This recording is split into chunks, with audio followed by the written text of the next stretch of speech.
bénissez le Seigneur. C'est le mot que je voudrais donc ce matin vous encourager à considérer.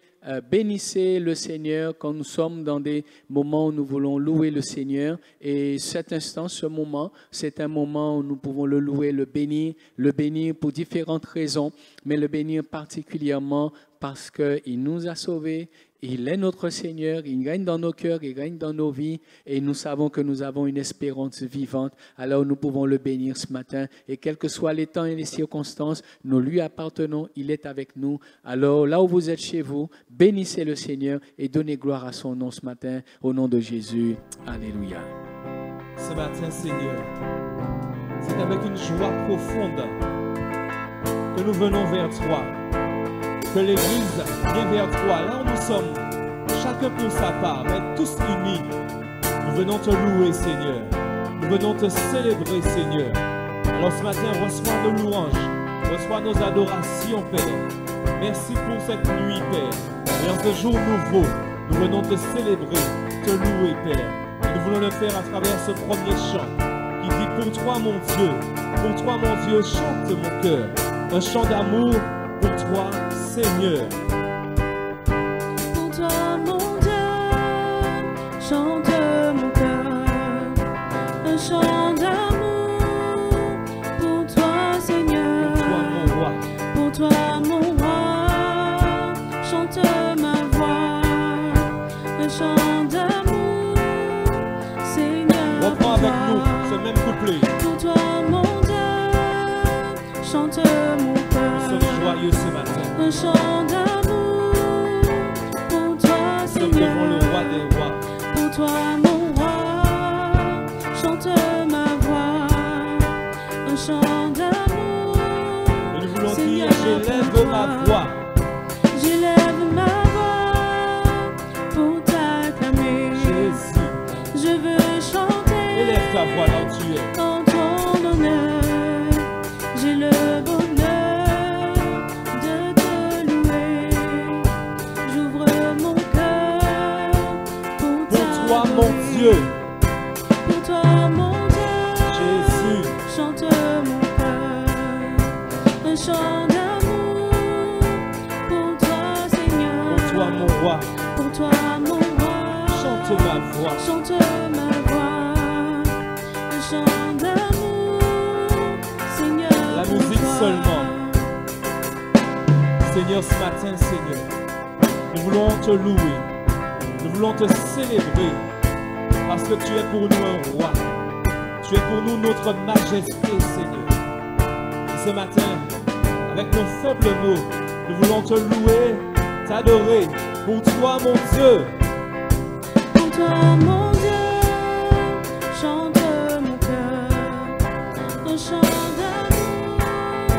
Pour toi, Seigneur, pour toi, mon roi, chante ma voix, un chant d'amour. Élevons le roi. J'élève ma voix J'élève ma pour voix t'acclamer. pour t'acclamer. Je veux chanter. Je veux chanter en ton honneur. J'ai le bonheur J'ai le bonheur de te louer. de te louer. J'ouvre mon cœur. J'ouvre mon cœur pour t'adorer. Dernière fois. J'élève ma voix. J'élève ma voix pour t'acclamer. Je veux chanter en ton honneur. J'ai le bonheur de te louer. J'ouvre mon cœur pour Avec t'adorer. seulement la batterie. J'élève ma voix. J'élève ma voix pour t'adorer. Je veux chanter en ton honneur. J'ai le bonheur de te louer. De te louer, j'ouvre mon cœur pour t'adorer. Oui, Seigneur. Nous voulons t'adorer, Seigneur. Nous voulons te célébrer, Jésus. Alors sois béni, Seigneur. Merci pour tout, Papa. Dans le nom de Jésus. Amen. Amen. Dans Matthieu 2, versets 1 à 2, il est noté: Jésus étant né à Bethléem, en Judée, au temps du roi Hérode. Voici les mages d'Orient arrivèrent à Jérusalem et dirent: où est le roi des Juifs qui vient de naître? Car nous avons vu son étoile en Orient et nous sommes venus pour l'adorer. Oui, les mages sont venus pour adorer le roi des rois. Et ce matin, nous voulons adorer également le roi des rois. Nous voulons venir devant le roi des rois avec ce murmure en disant: oh.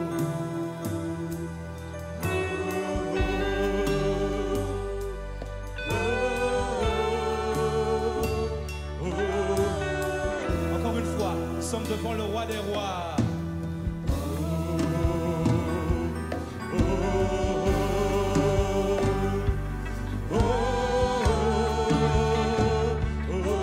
Nous sommes devant le roi des rois, le roi des rois.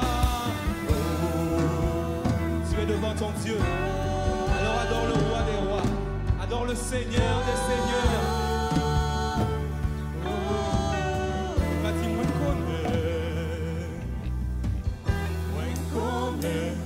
C'est petit là, c'est à nous, et c'est Christ là.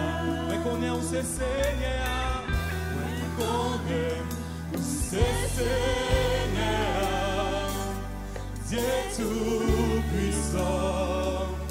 Et nous pas dire ça encore, nous pas dire ça, moi qu'on est, où c'est petit là. C'est agneau, c'est agneau, et on sait Christ là.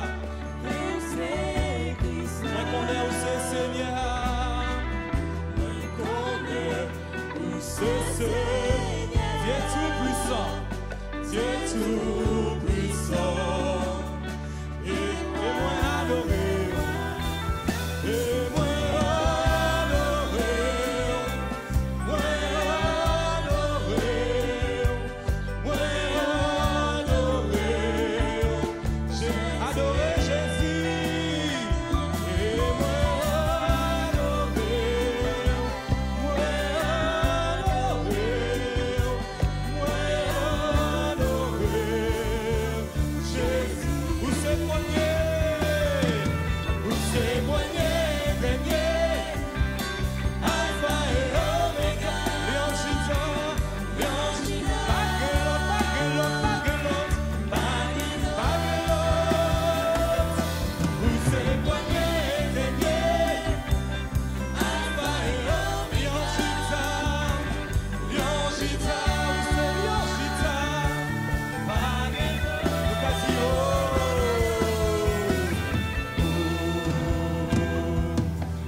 célébrer au papa, parce que vous êtes roi des rois, parce que vous êtes seigneur des seigneurs. Bon matin, on fait partie mon garçon, fille, nous voulons célébrer, nous voulons adorer, nous voulons honorer, nous voulons contempler au papa, parce qu'on pas un petit bon Dieu qui était bébé, mais on sait grand bon Dieu là, et nous voulons célébrer au papa, nous voulons célébrer, nous voulons honorer au papa. Alléluia. Nous qui dit ça, moins qu'on est, moins qu'on est, moins qu'on est.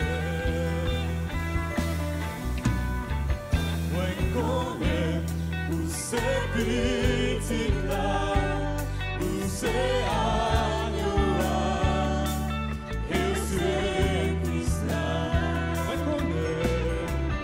Moins qu'on est, où c'est Seigneur, Dieu tout-puissant, Dieu tout-puissant.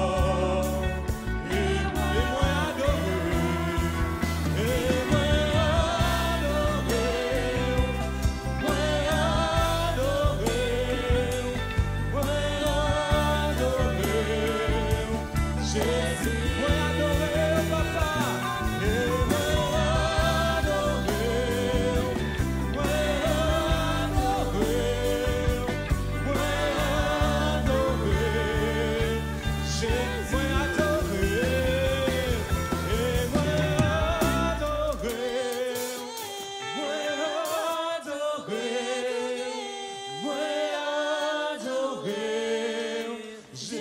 Encore une fois, moi adorer.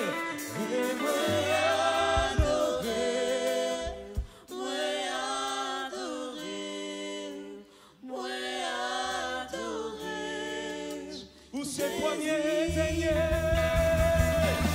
où c'est premier dernier, Alpha et Omega, Yonchita, Yonchita, Yonchita, Yonchita, Agelos. Où c'est premier dernier, Alpha et Omega, Yonchita, Agelos. En dernière fois, où c'est premier dernier, Alpha et Omega, Yonchita, Agelos. Où c'est premier dernier, Alpha et Omega, Yonchita,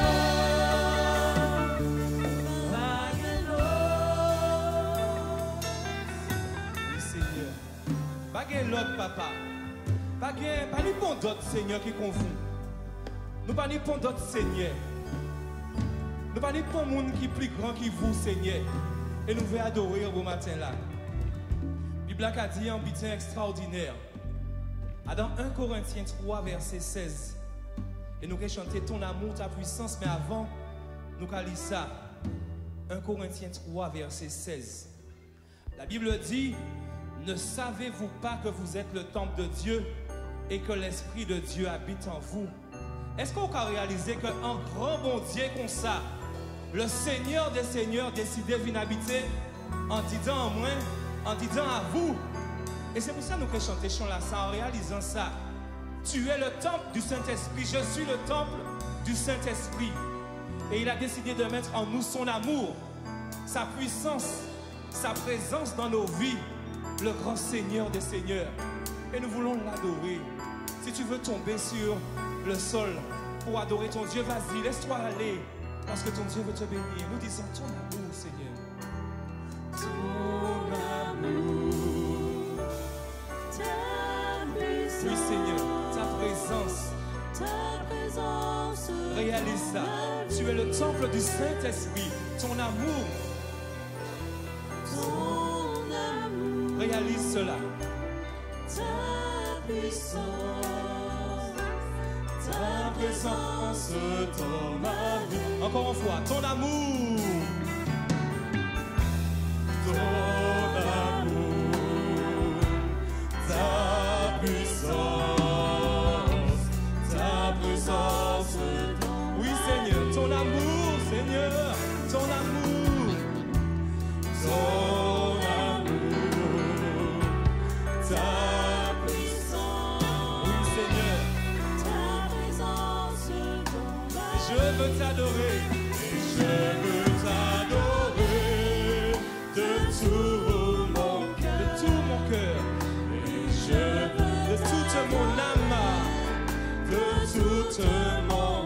de toute ma force, je veux t'adorer de toute, car tu es mon Dieu, car tu es mon Dieu, oui tu es mon Dieu, Seigneur, tu es mon Dieu, nous pas dire l'amour, Seigneur.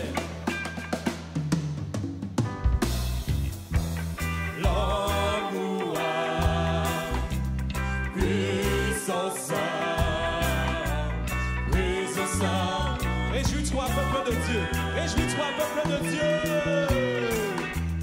L'amour, réjouis-toi. Puissance, on nous dit ça encore, l'amour. Oui, Jésus. Présence en vie en moi. Présence. Dis ça, vous qui êtes à casa, l'amour. Vous qui êtes à casa, l'amour.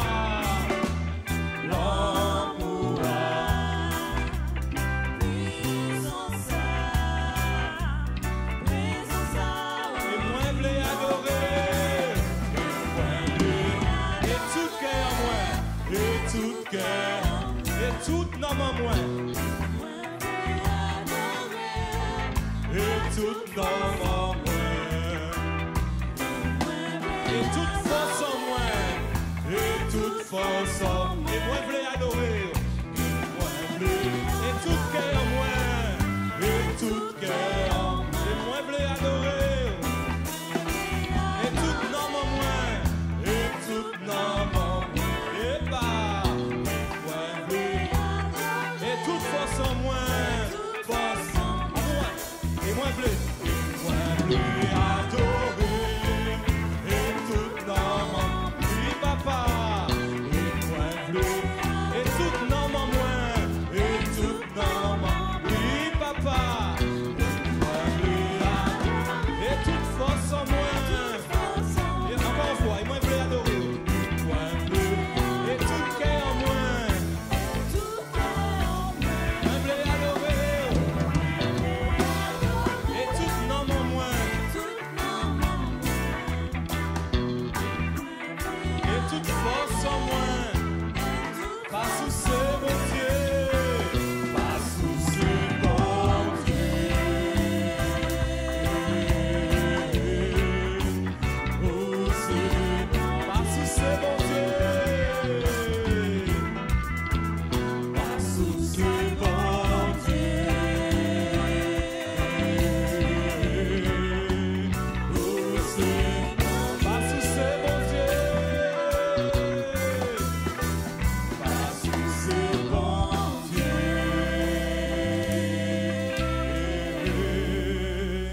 Oh, c'est bon Dieu.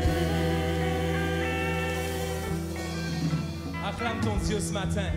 Acclame ton Dieu ce matin là où tu es. Parce que ce Dieu est grand. Ce Dieu est fort.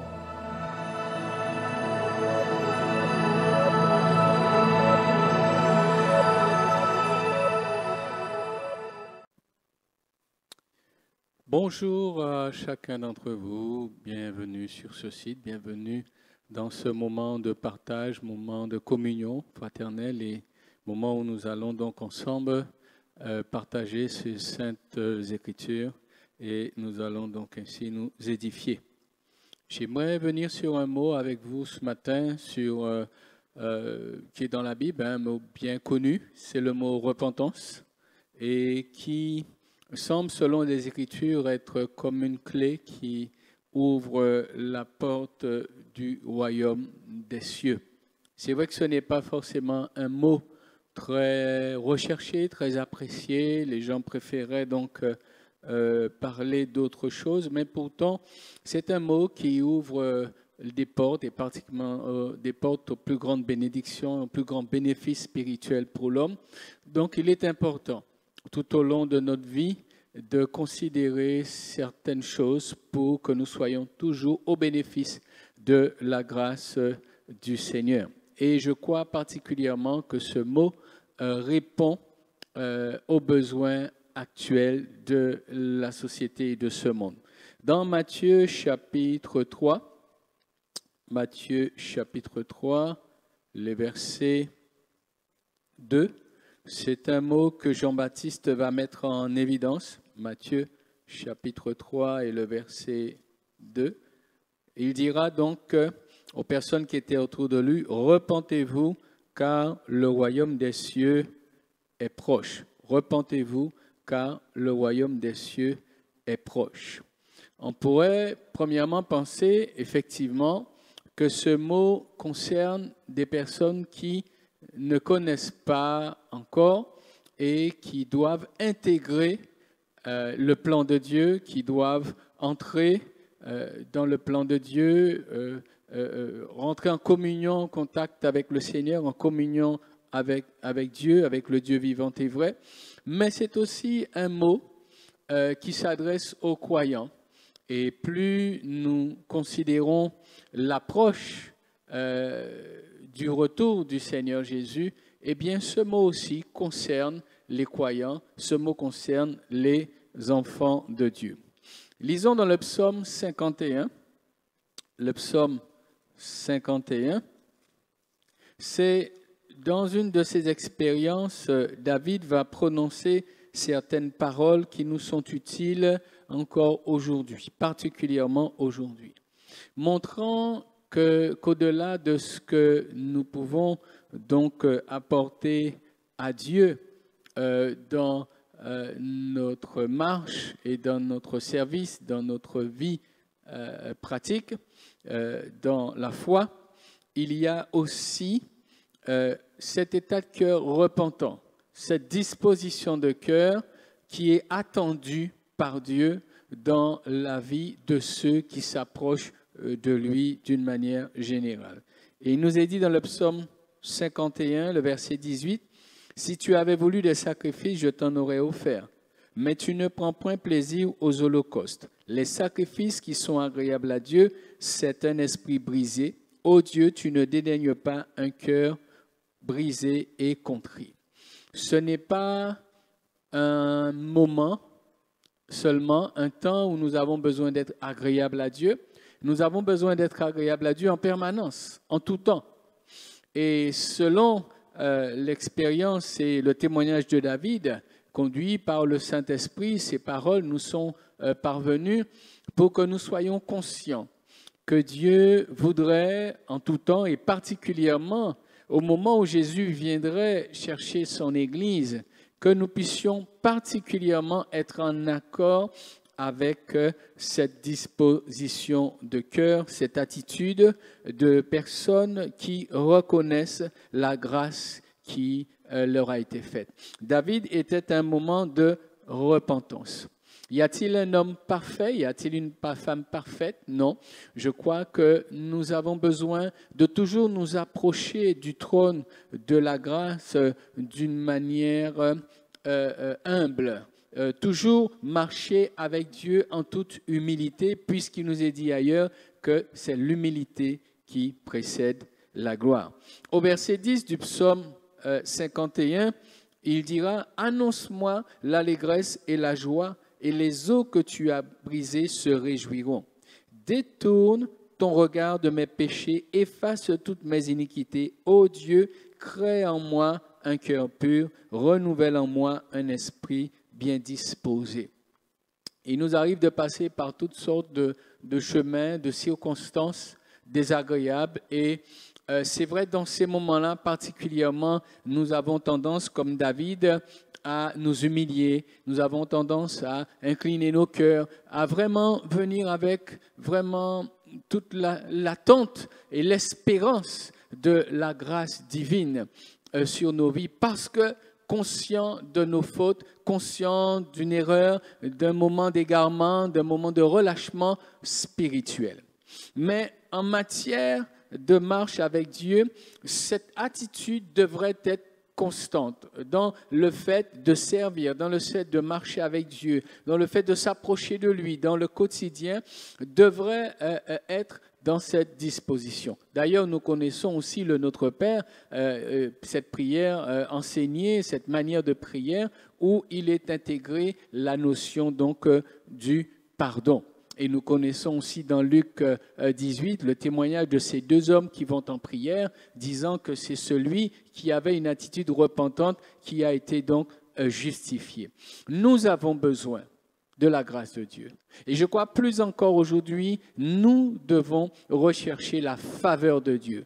Pas seulement au travers de ce que nous faisons, pas seulement au travers des prières que nous ferions monter vers lui, mais aussi au travers d'une attitude qui lui est agréable, lui montrant vraiment que nous avons besoin de lui.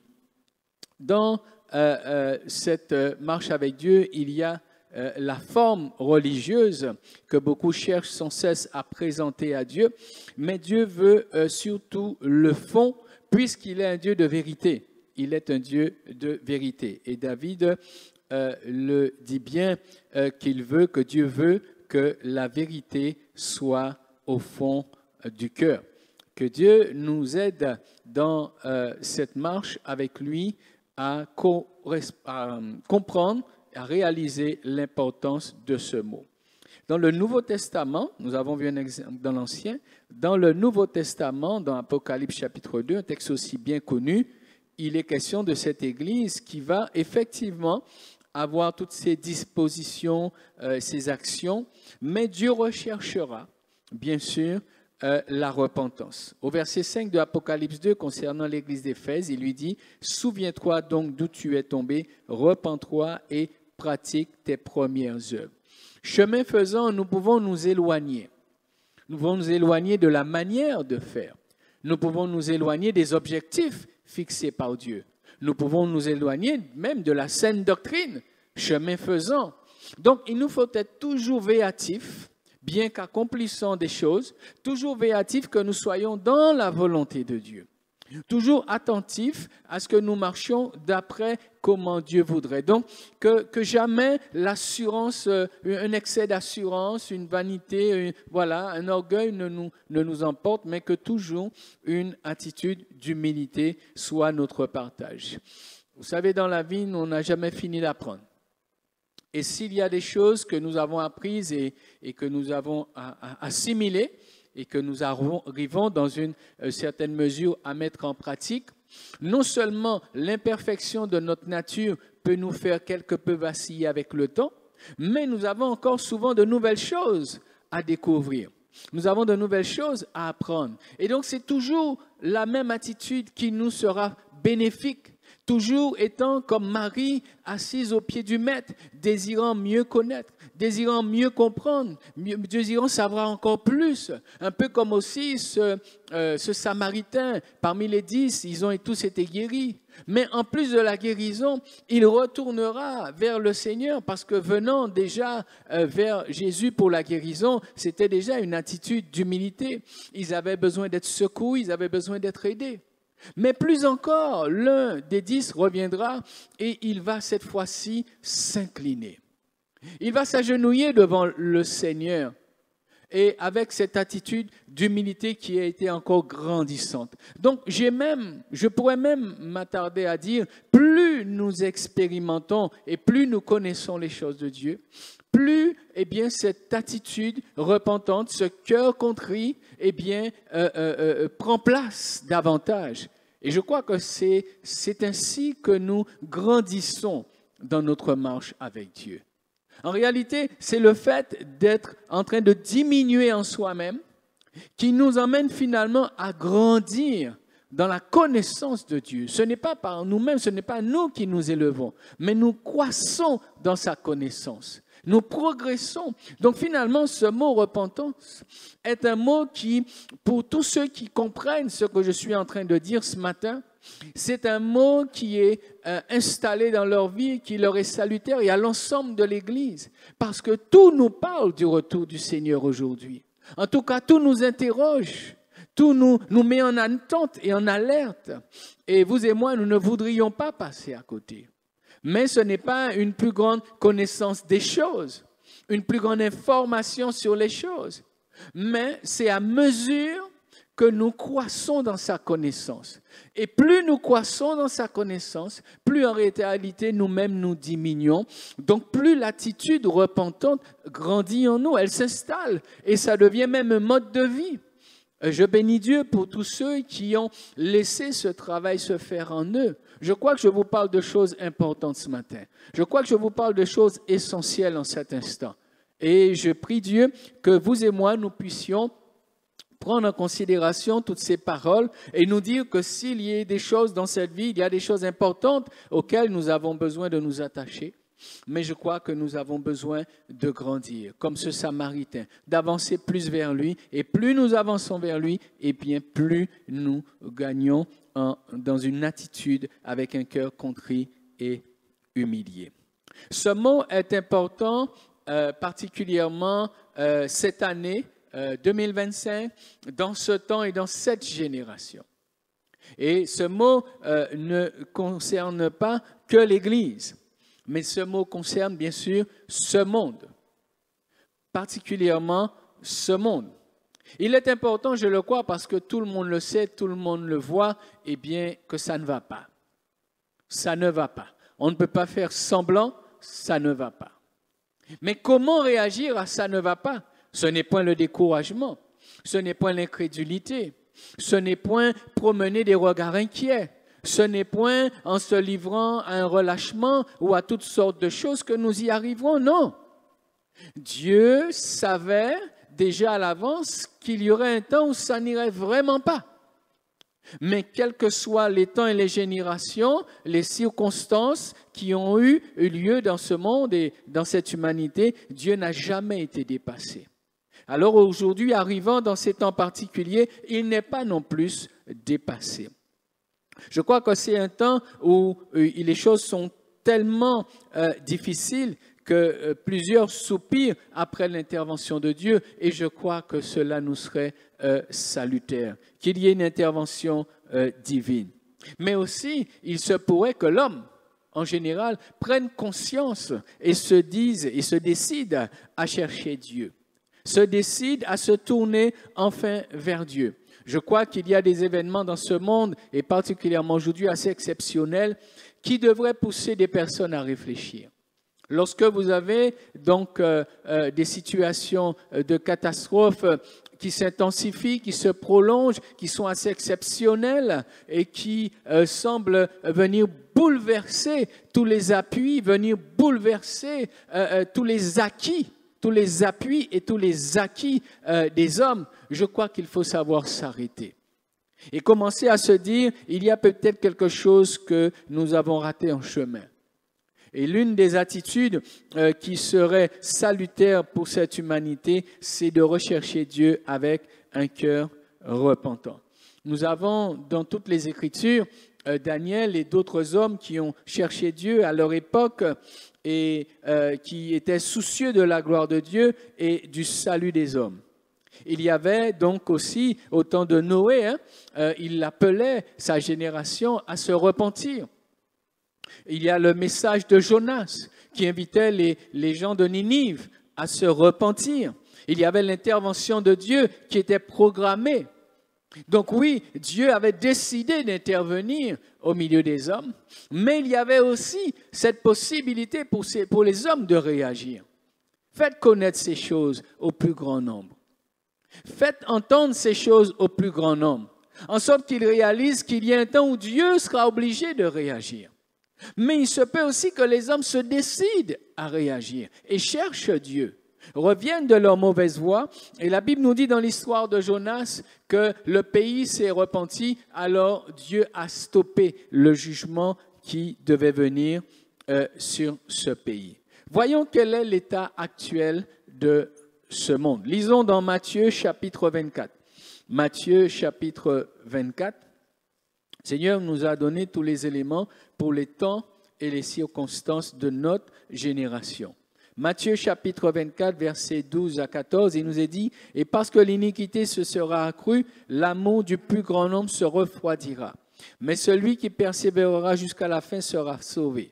Cette bonne nouvelle du royaume sera prêchée dans le monde entier pour servir de témoignage à toutes les nations. Alors viendra la fin. » Dans ce passage, on voit que l'iniquité combat l'amour et que l'iniquité triomphe de l'amour. L'iniquité grandissant est en train de renverser l'amour. Et c'est ce que nous voyons. Le mal prend le pas sur le bien. Et nous devons réaliser que ce sont les temps dans lesquels nous sommes. Et pourquoi est-ce que le mal triomphe du bien? Parce que les hommes ont choisi le mal comme réaction.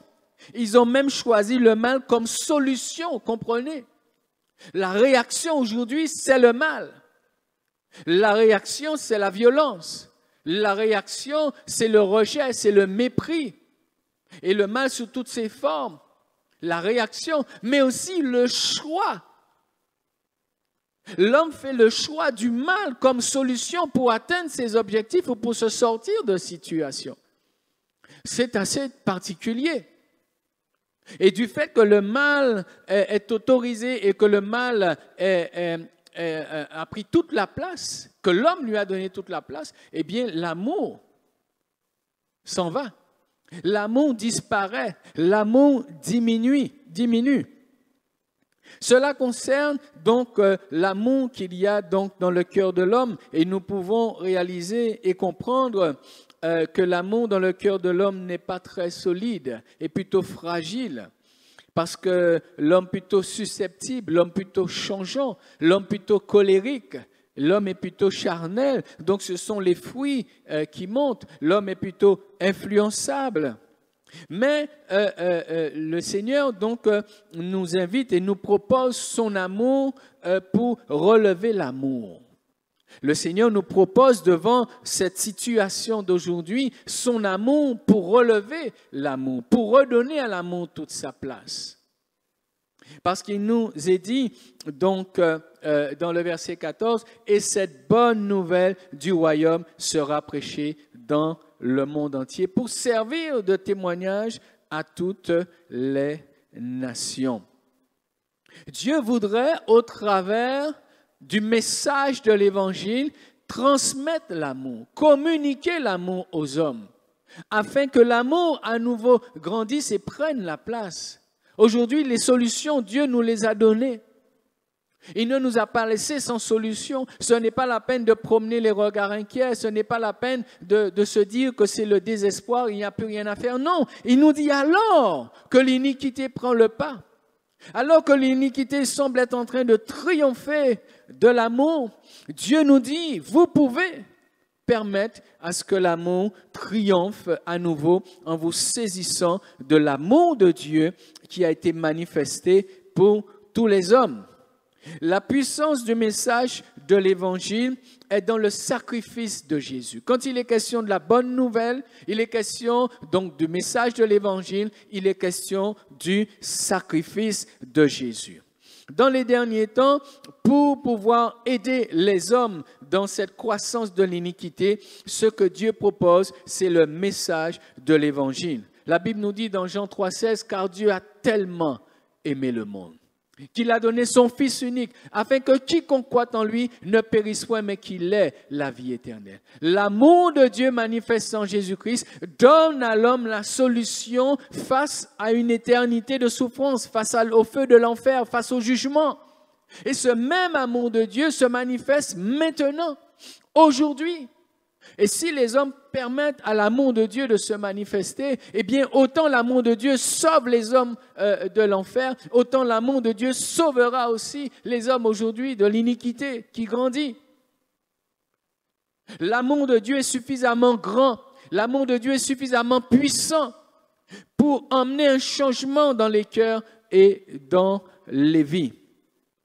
La solution est donnée aux hommes donc par le pardon qui est accordé à Dieu. Et tous ceux qui veulent en bénéficier dans leur vie, ils doivent le saisir par leur propre repentance. Parce que l'amour de Dieu, ce n'est pas quelque chose qu'on lance comme cela sur tout le monde. Mais tous ceux qui se repentent, chacun de ceux qui se repentent, eh bien, saisissent l'amour de Dieu pour leur vie, se laissent toucher par l'amour de Dieu, se laissent remplir par l'amour de Dieu. C'est la repentance qui permet aux hommes de saisir l'amour de Dieu. C'est le message de l'Évangile qui annonce la repentance et c'est la repentance qui permet aux hommes de saisir le message de Dieu. Et tous ceux qui ont saisi le message de Dieu voient leur propre vie transformée. Et là, l'iniquité n'a plus de place dans leur vie. Là, c'est la sanctification. C'est la joie et c'est la paix qui prend place. Donc, vous comprenez ce message ce matin et vous comprenez donc l'efficacité et l'importance de se repentir. Je voudrais relever une chose, c'est que malheureusement, certaines personnes qui se disent dans le monde évangélique, se disent, voilà, annonçant, lisant ou proclamant ou prêchant la Bible. Certaines personnes s'amusent à faire des tours de passe-passe, mais n'annoncent pas le message de l'Évangile, n'annoncent pas le message de la repentance. D'autres vont utiliser des dons pour se faire voir, des dons spirituels pour se faire voir, mais ils ne vont pas annoncer le message de l'Évangile. Ils ne vont pas emmener les gens à se repentir. Et c'est là un danger que nous voyons aujourd'hui. lorsque l'évangile n'est pas emmené dans sa dimension profonde, lorsque les gens ne sont pas confrontés au sacrifice de la croix et au fait qu'ils sont des pécheurs et qu'ils sont perdus, mais que Dieu leur tend la main par le sacrifice de Jésus, que Dieu les appelle à la repentance. Il faut faire attention à l'utilisation des dons spirituels. Il faut faire attention à l'utilisation de la Bible, de la parole de Dieu. Et vous qui écoutez, vous qui entendez de droite et de gauche, attention à la manière que vous abordez l'Évangile vous-même. Vous qui avez besoin d'aide, qui avez besoin de secours, attention à la manière que vous considérez Dieu et les choses de Dieu. Et comme ce Samaritain que j'ai cité tout à l'heure, ils avaient besoin de secours, ces lépreux. Ils avaient besoin de l'aide de Dieu et ils ont saisi l'aide de Dieu. Mais cet homme, le seul parmi les 10 qui soit revenu vers Jésus, il a saisi aussi la repentance et en saisissant la repentance, l'amour de Dieu s'est révélé à sa vie d'une manière pleine. Il a été convaincu que Jésus, il est le Seigneur, il a adoré Jésus, il s'est incliné devant lui. C'est là le message de l'Évangile veut emmener les hommes à rencontrer Jésus et à réaliser que Jésus les aime et que Jésus est venu pour les pardonner de leurs péchés. Il faut que la manifestation des dons spirituels puisse être là pour accompagner le message de l'Évangile et que le message qui est prêché puisse emmener les personnes à Christ. Parce que à quoi servirait-il de gagner le monde entier si quelqu'un devait perdre son âme? À quoi servirait-il à quelqu'un de saisir le secours qui est en Dieu s'il se perdait lui-même? Je voudrais relever avec vous une chose importante. Dieu n'a pas seulement voulu donc secourir les hommes dans leur détresse, mais il veut aussi un changement profond et total de leur état et de toutes choses qui sont autour d'eux. Dieu n'a pas prévu dans son plan seulement un secours par rapport aux situations de détresse. Mais Dieu est venu afin qu'un changement profond intervienne dans la vie des hommes. Et il sait que c'est à partir de ce changement que les hommes pourront vraiment rentrer dans une vie nouvelle et dans une perspective de durée, où les choses ne seront pas qu'un bon moment passé dans la présence de Dieu, les choses ne seront pas qu'un secours saisi, mais ce sera donc une transformation de vie. Et dans l'évangile de Jean, chapitre 3, il y a un homme religieux, Nicodème, un chef des Juifs, qui viendra vers Jésus. Et en venant vers Jésus, il lui dira au verset 2, « Personne ne peut faire ces miracles que tu fais si Dieu n'est avec toi. » Et là, Jésus n'ira pas plus loin sur cette question avec Nicodème, mais il nous est dit au verset 3, Jésus lui répondit, en vérité, je te le dis, si un homme ne naît de nouveau, il ne peut voir le royaume de Dieu. Nicodème lui dit, mais comment un homme peut-il naître quand il est vieux? Peut-il entrer dans le sein de sa mère et naître? Dans ce que Jésus dira à Nicodème, deux choses seront mises en évidence. Si un homme ne naît de nouveau et le fait de voir le royaume des cieux. Jésus met en évidence que ce que Dieu veut, l'objectif de l'Évangile, ce n'est pas seulement de considérer que Dieu fasse des miracles, mais c'est aussi de considérer la nouvelle naissance, le fait de naître de nouveau, d'être changé, d'être transformé. Jésus a voulu donc faire considérer à Nicodème qu'il y a une invitation de Dieu à être changé, à être transformé, et cela non pas par les actions des hommes, mais vraiment par l'action de Dieu, mais aussi à ce que les hommes puissent intégrer un univers nouveau, un cadre de vie nouveau, parce qu'il est question donc de voir et aussi d'entrer dans le royaume de Dieu, puisqu'au verset 5, Jésus répondit, « En vérité, je te le dis, si un homme ne naît d'eau et d'esprit, il ne peut entrer dans le royaume des cieux. » Je crois que tout le monde sera d'accord avec moi ce matin de dire, nous avons besoin de changement. Le monde a besoin de changement. L'ambiance dans ce monde est en train de se dégrader d'une manière profonde. Le cadre de vie, le contexte dans lequel nous vivons aujourd'hui se dégrade de plus en plus. Et je bénis Dieu parce que la Bible nous révèle que Dieu a prévu un cadre de vie autre pour les hommes. Il n'a pas prévu seulement d'aider les hommes dans ce cadre de vie qui se dégrade. D'ailleurs, Paul même nous le dit que la terre elle-même, elle soupire après autre chose. Donc Dieu n'a pas prévu que ce soit ce cadre de vie-là qui soit transformé. Mais Dieu a prévu d'intégrer les hommes dans un autre cadre de vie et il nous est parlé du royaume de Dieu. Et c'est pourquoi nous avons vu au début Jean-Baptiste qui dira « Repentez-vous car le royaume des cieux est proche ». Dans cette nouvelle naissance, deux mots s'accordent, deux mots vont ensemble, deux mots se complètent. Premièrement, bien sûr, le mot repentance. Il s'agit pour quelqu'un de reconnaître ses fautes, de reconnaître son péché, de reconnaître l'état de sa vie et de demander pardon à Dieu pour ses péchés. Et de croire que Jésus a accordé le pardon. Parce que sur la croix, Jésus dira, Père, pardonne-leur parce qu'ils ne savent ce qu'ils font.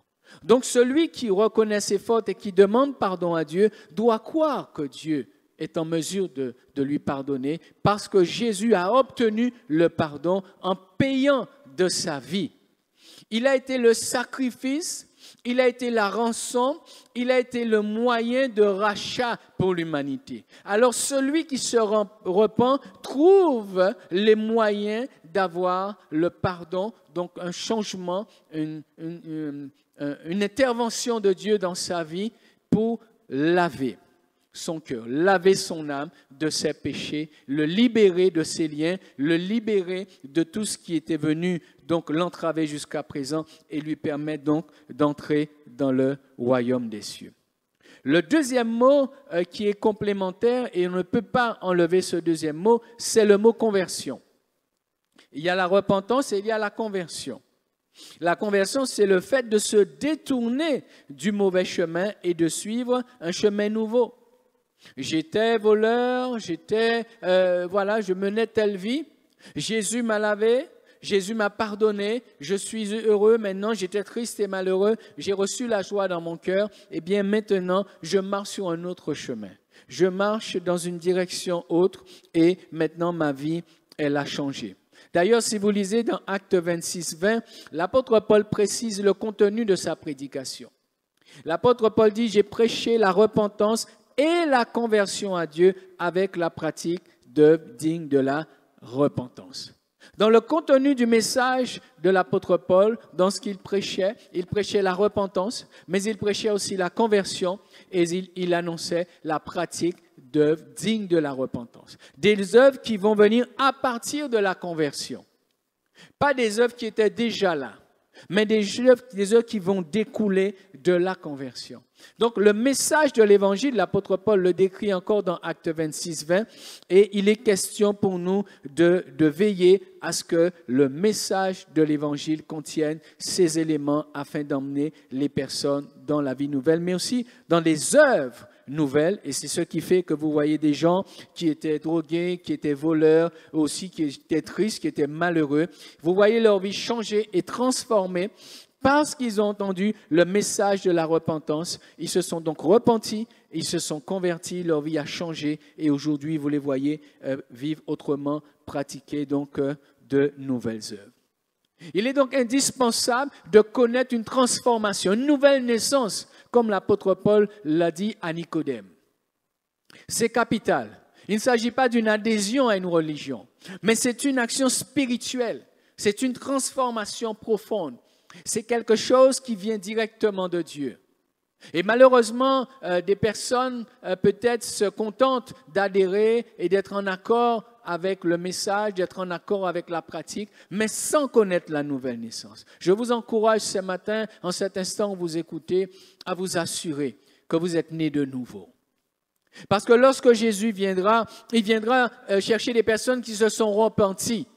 Lorsque le royaume de Dieu prendra toute la place, lorsque le règne de Christ viendra et lorsqu'il viendra chercher les siens, cela concernera ceux qui se sont repentis sincèrement de leurs péchés. Cela concernera ceux qui sont nés de nouveau. Imaginez que cela se passe ce soir. Imaginez que cela se passe demain. Êtes-vous déjà prêts? Imaginez que cela se passe à l'instant où je prêche. Êtes-vous déjà prêts? Peut-être qu'il y a des questions dans votre vie que vous n'avez pas encore pu régler. Vous aurez sûrement le temps de les régler. Mais cette question est une question essentielle.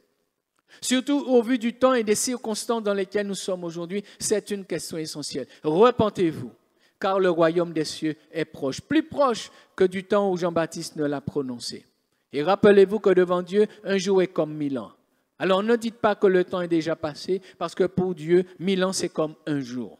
Donc Dieu n'est pas en retard.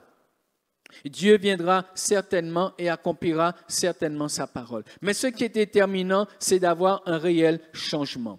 Il nous est dit dans 2 Pierre, chapitre 2, 2 Pierre, chapitre 2, les versets 20, 2 Pierre, chapitre 2, verset 20.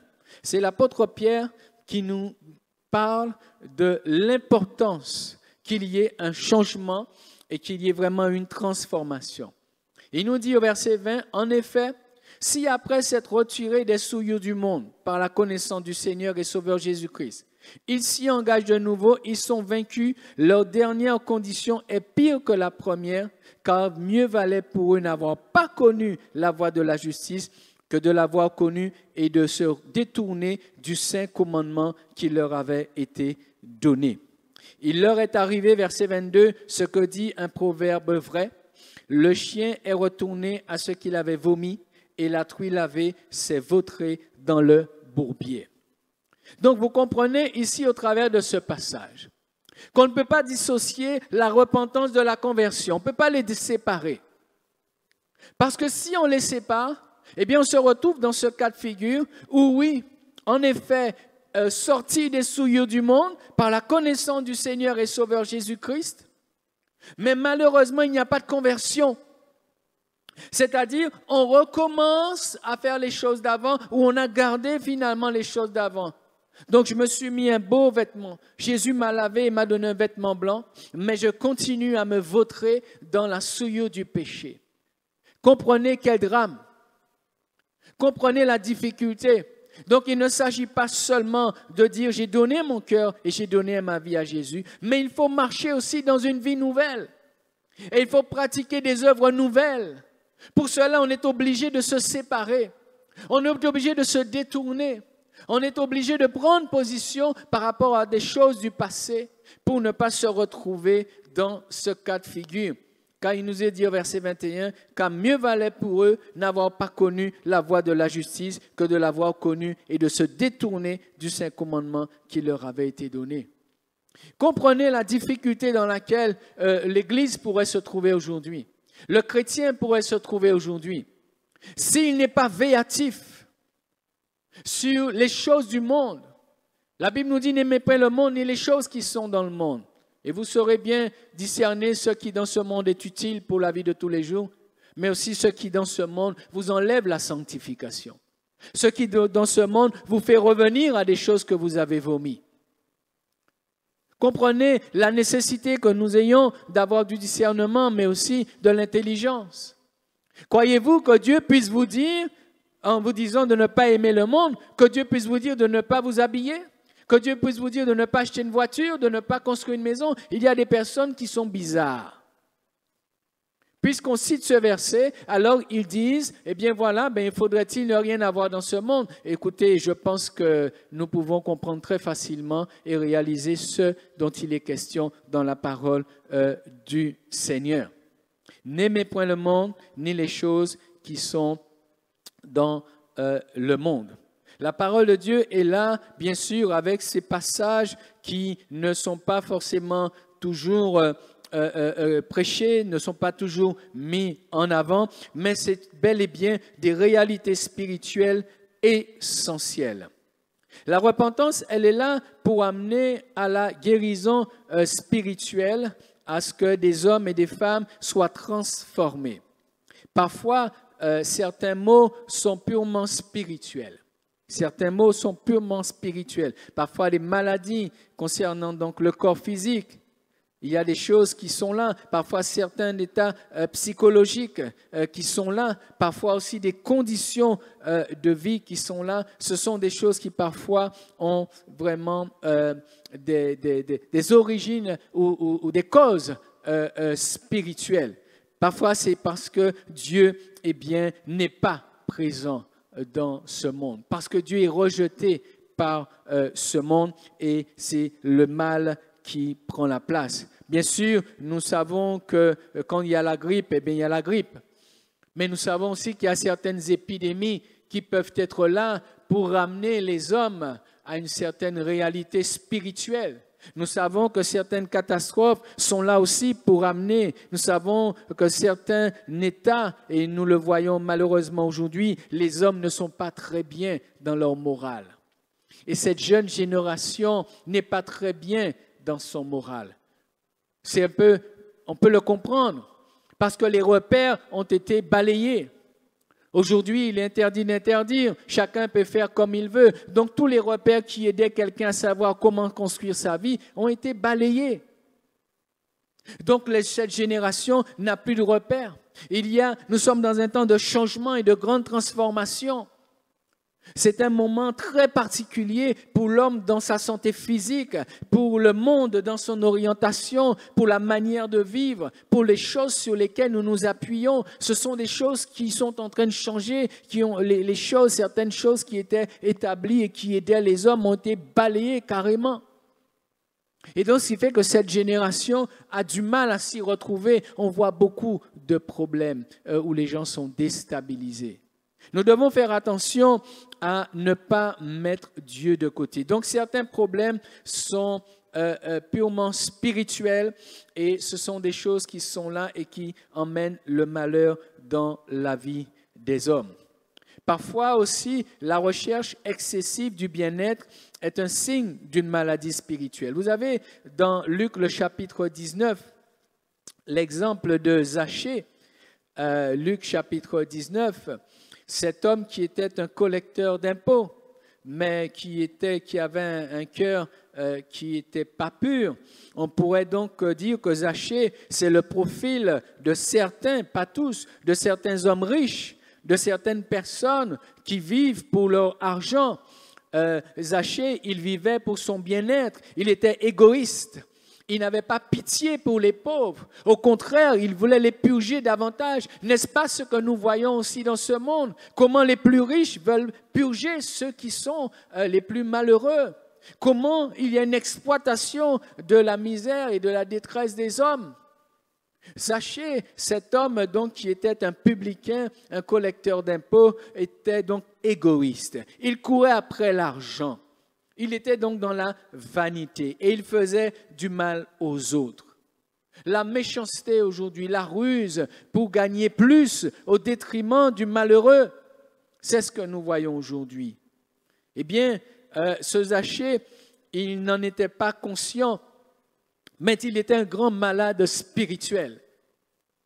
Peut-être qu'au fond de lui, il sentait la chose, mais qu'il croyait que c'était plus il aurait eu de l'argent, plus il s'en sortirait, il trouverait les moyens d'obtenir tout ce qu'il voudrait. Et on le voit encore dans ce monde, ceux qui en ont désirent encore en avoir plus.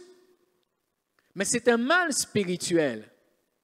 C'est une vanité, c'est une offense à Dieu. Et c'est une offense au prochain. Alors que Dieu nous dit, tu aimeras le Seigneur ton Dieu de tout ton cœur et ton prochain comme toi-même. Donc c'est un mal spirituel. Il y a des situations qui sont là à cause de la manière dont les hommes se positionnent vis-à-vis de Dieu et de sa parole. Et chez Zachée, c'est plutôt l'iniquité qui régnait et pas l'amour de Dieu. Mais heureusement, la Bible nous dit dans Luc 19 que le Seigneur Jésus est miséricordieux. Et il s'est approché. Il est venu là où se trouvait Zachée. Et il lui a dit, Zachée, il faut que je demeure aujourd'hui dans ta maison. Il nous est dit au verset 6, verset 5, lorsque Jésus fut arrivé à cet endroit, il leva les yeux et lui dit, Zachée, hâte-toi de descendre, car il faut que je demeure aujourd'hui dans ta maison. Et Zachée se hâta de descendre et le reçut avec joie. Voyant cela, tous murmuraient et disaient, il est allé loger ces jeunes hommes pécheurs. Mais Zachée, se tenant devant le Seigneur, lui dit, Seigneur, voici, Seigneur, je donne aux pauvres la moitié de mes biens, et si j'ai fait tort de quelque chose à quelqu'un, je lui rends le quadruple. Jésus lui dit, le salut est entré aujourd'hui dans cette maison, parce que celui-ci est aussi un fils d'Abraham, car le Fils de l'homme est venu chercher et sauver ceux qui étaient perdus. Lorsque Jésus est entré dans la maison de Zachée, lorsque Jésus est entré dans la vie de Zachée, il y a eu un changement. Le royaume de Dieu s'est approché. Vous réalisez ce qui se passe quand Jésus est là? Vous réalisez ce qui se passe quand on s'approche de Jésus? Il y a des choses qui changent. Là où le mal régnait, là où le mal dominait, la présence de Jésus est venue ouvrir les yeux de Zachée. Et parce que ses yeux se sont ouverts, il a réalisé les choses qu'il ne réalisait pas auparavant. Je vous ai dit, c'est un problème spirituel. Il y avait un aveuglement sur sa vie. Et il croyait que c'était ça la vie. Il croyait que c'était comme ça qu'il fallait qu'il vive. Et parfois, les gens sont instruits, les gens sont éduqués avec une certaine manière de vivre. Mais c'est un aveuglement spirituel. Le Seigneur nous invite à nous contenter de ce que nous avons. Mais ce monde veut toujours emmener dans une croissance des richesses, dans une vanité. C'est un aveuglement spirituel. Mais lorsque Jésus est venu dans la vie de Zachée, est entré dans la maison de Zachée, ses yeux se sont ouverts et il s'est repenti. Il a regretté ce qu'il faisait et tout de suite, il s'est repenti. Il a dit, Seigneur, dorénavant, je change d'attitude, je change de comportement. Au lieu de faire du mal aux autres, maintenant je vais leur faire du bien. Et là où j'ai fait du tort à quelqu'un, je vais rembourser, je vais rétablir, je vais aller pour que le mal soit changé en bien. Voilà un homme qui a rencontré Jésus, qui a rencontré le salut. Voilà un homme qui s'est repenti et voilà un homme qui a décidé de changer d'attitude, de changer de comportement parce que ses yeux se sont ouverts, parce qu'il a rencontré Jésus. As-tu réellement rencontré Jésus? Connais-tu réellement Jésus? As-tu entendu parler de Jésus ou es-tu seulement en train d'espérer le secours de Jésus? Es-tu en train seulement d'espérer que Jésus fasse quelque chose dans ta situation? Oui, Jésus est capable de le faire. Et je prie Dieu ce matin qu'il te bénisse. Je prie Dieu ce matin qu'il te fasse du bien, qu'il te restaure dans ton âme, qu'il te restaure dans ta santé, qu'il te restaure dans ta situation de famille. Mais je prie Dieu aussi que Jésus se révèle à toi. Je prie Dieu aussi que tu le laisses entrer comme Zachée l'a laissé entrer et que tu le laisses produire en toi une conviction et que tu réalises non pas seulement les choses qui te manquent, mais que tu réalises ta misère spirituelle et que tu désires maintenant qu'il prenne toute la place dans ton cœur en te repentant, en demandant pardon pour tes fautes, en demandant pardon pour tes péchés. Je t'invite vraiment ce matin, je t'invite vraiment en cet instant à te saisir de la repentance, à t'incliner devant le Seigneur et de lui dire, je te demande pardon Seigneur pour mes fautes. Et maintenant je veux que ma vie change, comme Zachée. Vous réalisez cet homme qui s'était constitué des richesses, cet homme qui avait mené sa vie dans ce sens-là. Eh bien, cet homme, en rencontrant Jésus, n'a pas eu de mal à se détacher. Il a eu comme une libération de ses liens par rapport à ses biens, par rapport à ce cœur-là. Eh bien, il y a eu une transformation. Et comme le cœur est transformé, alors on n'a pas de mal à lâcher. On n'a pas de mal maintenant à remettre les choses à leur place. L'argent, c'est un serviteur, mais il ne doit pas être un maître. Et quelles que soient les choses de cette vie, et quand Jésus vient dans une vie, quand il y a la repentance, le cœur est changé, la joie, l'amour de Dieu remplit le cœur, et bien là, la vanité, l'iniquité perd sa place. C'est pour ça que je vous ai dit au début que si les hommes laissaient Dieu remplir leur cœur, alors l'iniquité à nouveau donc serait en défaite. Mais alors qu'aujourd'hui, c'est l'amour qui est en échec. Dans Luc chapitre 7, nous arrivons vers la fin. Dans Luc chapitre 7, c'est l'histoire de cette femme de même qui était malheureuse. C'était une femme pécheresse.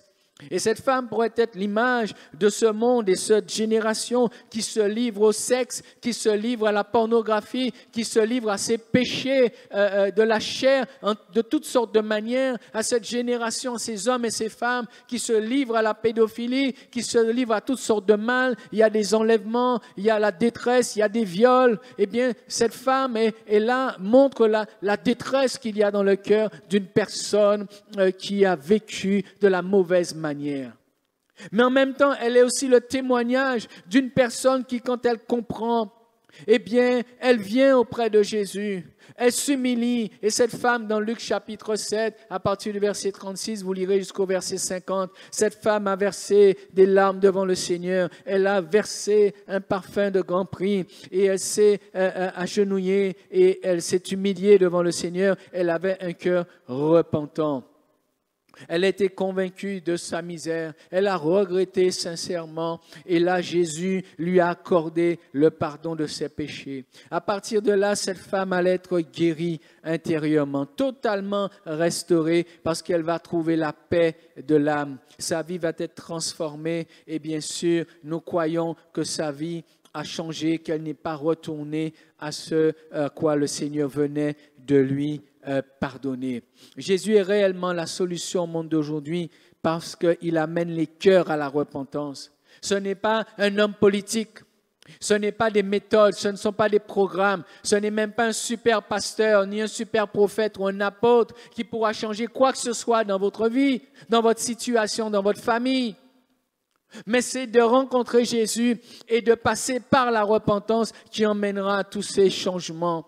Et la repentance emmènera la guérison et la restauration de tout votre être. Ce monde est malade, nous le voyons. Il lui faut le bon remède, donc il lui faut consulter le bon médecin. Et le bon médecin, le véritable qui guérit, c'est Jésus. C'est Jésus, c'est Jésus, c'est Jésus. Il est important de considérer à quel point les temps dans lesquels nous sommes sont particuliers. Et en revenant à Matthieu chapitre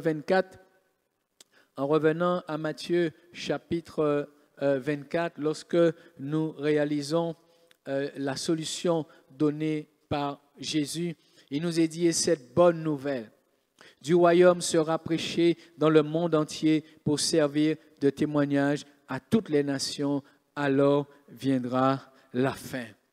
Dieu voudrait dans les derniers temps, au travers de ce verset, que ceux qui ont le message, que ceux qui connaissent l'Évangile, que ceux qui ont rencontré Jésus, que ceux qui ont été établis la lumière du monde, il voudrait que notre lumière brille encore davantage alors que l'iniquité grandit, alors que l'amour se refroidit. Il dit à l'Église, il s'adresse à son peuple, il s'adresse à ses enfants et il dit, levez-vous et annoncez la bonne nouvelle. Faites connaître aux hommes qu'il y a la solution, que Dieu a donné la solution à ce qui est en train de se passer dans le monde. Nous ne sommes pas sans solution. Le chrétien n'est pas dans le désespoir. Le chrétien ne doit pas être dans le découragement, mais il doit se saisir des solutions parce que ce sont les derniers instants, ce sont les derniers temps, nous le disons, dans lesquels nous vivons. Et dans ces derniers temps, c'est le message de l'Évangile pour nous-mêmes.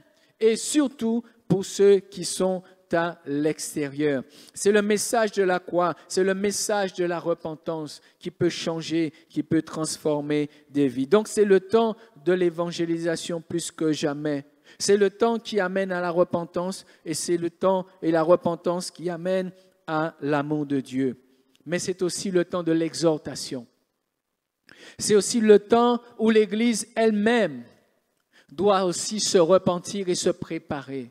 Vous savez, quand on regarde aujourd'hui, on voit comment le monde a réussi à s'immiscer dans l'Église, à s'immiscer dans les pratiques, dans les églises, dans les assemblées, dans la manière de faire des chrétiens. Oui, c'est une réalité. Le monde s'est immiscé. Donc, c'est aussi le temps de l'exhortation, le temps de l'interpellation, le temps pour pouvoir éveiller les consciences, le temps pour pouvoir parler aux consciences et de dire, regardez si vous êtes prêts réellement parce qu'il nous dit, alors viendra la fin. alors viendra la fin. Et là, l'Église, elle sera pleinement concernée par le fait que la fin arrive parce que Jésus a prévu de venir chercher son Église, mais c'est une épouse sainte, sans tache ni ride. Alors vous comprenez que le mot conversion, le mot repentance, pardon, ce mot concerne, c'est vrai, ce monde lorsque nous annonçons le message de l'Évangile, mais ce mot concerne aussi l'Église lorsqu'il y a l'exhortation. Lorsqu'il y a une interpellation, l'Église doit se laisser interpeller, l'Église doit se laisser exhorter pour qu'elle puisse regarder et considérer. Comme David pouvait dire, Seigneur, sonde-moi et connais mon cœur, connais ma vie et regarde si je suis sur une mauvaise voie. David était serviteur de Dieu, il marchait avec Dieu, mais il avait besoin que Dieu le sonde. Parce que parfois, bien-aimés, il y a des choses visibles, mais parfois il y a des choses qui sont dans le cœur. Nous avons besoin de laisser Dieu encore nous visiter, afin que notre lumière puisse briller davantage. Et ma prière encore ce matin, Seigneur, visite ton Église, Seigneur, visite ton peuple, afin que nos consciences soient éveillées, afin que nos lumières brillent, afin que nous soyons remplis du Saint-Esprit, afin que nous soyons remplis, que nos vases soient remplis d'huile, Seigneur, non seulement pour ce monde qui se perd, mais les ténèbres sont là pour que la lumière puisse briller au milieu des ténèbres, mais aussi que nous soyons préparés lorsque tu reviendras. Que Dieu nous aide, que Dieu aide son peuple, que Dieu aide son Église et que la grâce de Dieu nous soit encore manifestée dans ces temps particuliers. Au nom de Jésus, Amen. Oui, Seigneur, nous te bénissons pour ces conseils que tu nous as donnés ce matin, Seigneur. Et nous n'avons qu'une envie, c'est de te dire, Seigneur, règne en moi. Règne en moi, Seigneur. Règne en moi, roi puissant, règne en moi, règne en moi, roi puissant, règne en moi, règne en moi, règne en moi, roi puissant.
Puissant,